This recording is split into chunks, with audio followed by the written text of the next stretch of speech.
السلام عليكم ورحمة الله. ازيكم اغلى متابعين عاملين ايه النهارده؟ يا رب تكونوا بألف خير وصحة وسعادة. النهارده ان شاء الله بقى هعمل لكم البط بطريقة حلوة جدا جدا، هيعجبكم قوي وهتنبهروا بطعمه وبشكله بجد. يا رب الفيديو النهارده يعجبكم. طبعا لو اول مرة بتشوفوا قناتي قناة سمسمة والجزار، ما تنسيش تشتركي في القناة وتفعلي زر الجرس لو اعجبكم الفيديو. وكمان ما تنسوش تحطوا لي رأيكم في الكومنتات بلايك وكومنت حلو كده زيكم، علشان اعرف ان الفيديو عجبكم. طبعا عايزه اقول لكم ان البط ده يبدوب. هقول لكم هنعمل ايه في البدايه، وكمان هقول لكم على كل التريكات واسرار حلوه جدا جدا هتعجبكم. يلا بينا نشوف كده هنحتاج ايه النهارده في الفيديو بتاعنا الخطير دوت، ويا رب تسمعوا الفيديو للاخر. وشكرا لكل الناس الحلوه اللي عندي في القناه.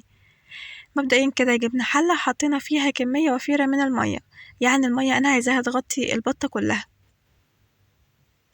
نزلنا بقى بتوم وبصل فلفل وقشر برتقان، ودوت يبقى محلول النقع. ودي اول حاجة نبدأ بيها في عميل البط. حطيت نص كوباية كده من الخل، وكمان هنزل دلوقتي بورق لورا قرنفل، وكمان فلفل اسود، كل ده صاحي يعني حب.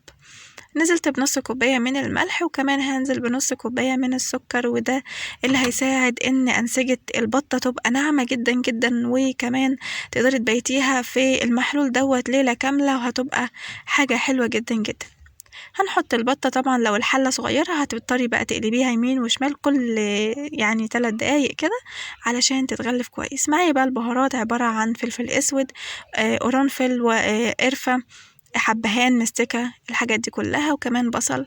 حطينا كده حلة على النار فيها معلقة من السمنة، وهبدأ دلوقتي أحمر البطة على الوشين، يعني تاخد لها لون كده خفيف. نزلنا عليها باللورة، وكمان هنزل بالبصل. بصوا خدت لون من ناحيتين حلو قوي ازاي.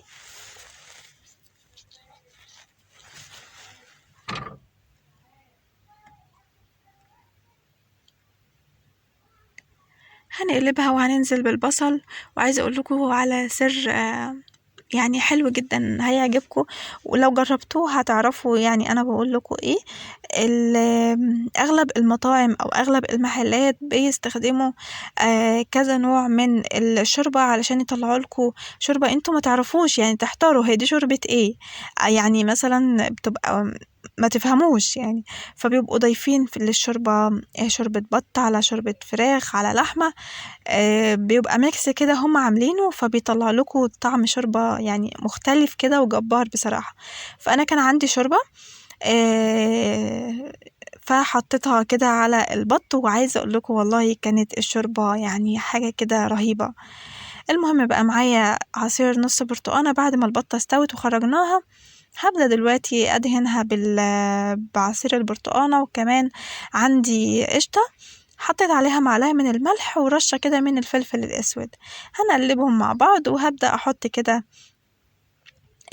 البرتقان، أدهنها تجف شوية، وببدأ أنزل بالقشطة كده زي ما انتوا شايفين.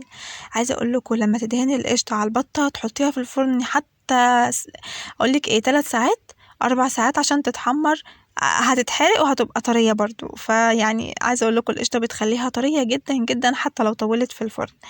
المهم بقى بنحطها في الفرن تاخد لون حلو زي ما انتوا شايفين كده، اللهم بارك. وبتخرج بقى من الفرن تحط عليها برتقان، عايزة تخليها زي ما هي.